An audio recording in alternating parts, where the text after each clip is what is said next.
మరి కొద్దిసేపటి క్రితమే మాజీ మంత్రి ఎమ్మెల్యే హరీష్ రావు బీఆర్కే భవన్ చేరుకున్నారు. పెద్ద ఎత్తున బీఆర్ఎస్ అంతా కూడా ఇక్కడికి వస్తున్న పరిస్థితి కనిపిస్తుంది. కాళేశ్వరం కమిషన్ ద్వారా కాలయాపన చేయడమే తప్ప ఇంకోటి కాదనేది కూడా మరొకసారి స్పష్టమైపోయింది.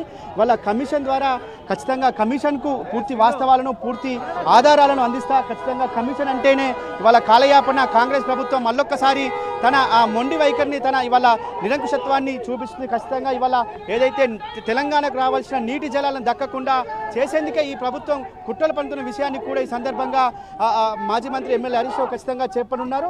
ఇప్పటికే కమిషన్కి సంబంధించి కావచ్చు, ఈ కాళేశ్వరం జలాలకు సంబంధించిన వాస్తవాలను ప్రజల దృష్టికి తీసుకుపోయిన విషయాన్ని ఖచ్చితంగా ఇవాళ అదే కమిషన్ దృష్టి తీసుకుపోతాం.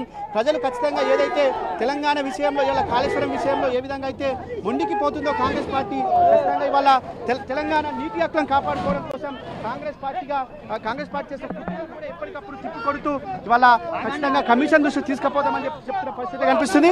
కొద్దిసేపటి మాజీ మంత్రి ఎమ్మెల్యే హరీష్ రావు ఇక్కడ చేరుకున్నారు.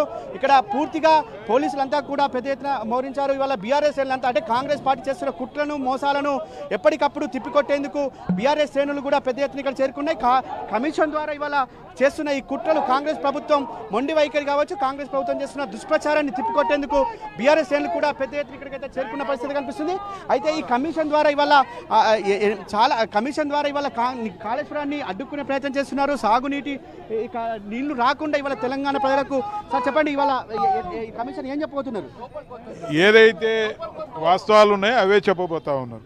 అయితే ప్రతి ఒక్కరు కూడా అదే చెప్తున్నారు. ఇవాళ మాజీ ఎమ్మెల్యేలు కావచ్చు, మాజీ మంత్రులంతా కూడా ఒకటే చెప్తున్నారు. కమిషన్ దృష్టి ఖచ్చితంగా మేము వాస్తవాలను తీసుకెళ్తాం.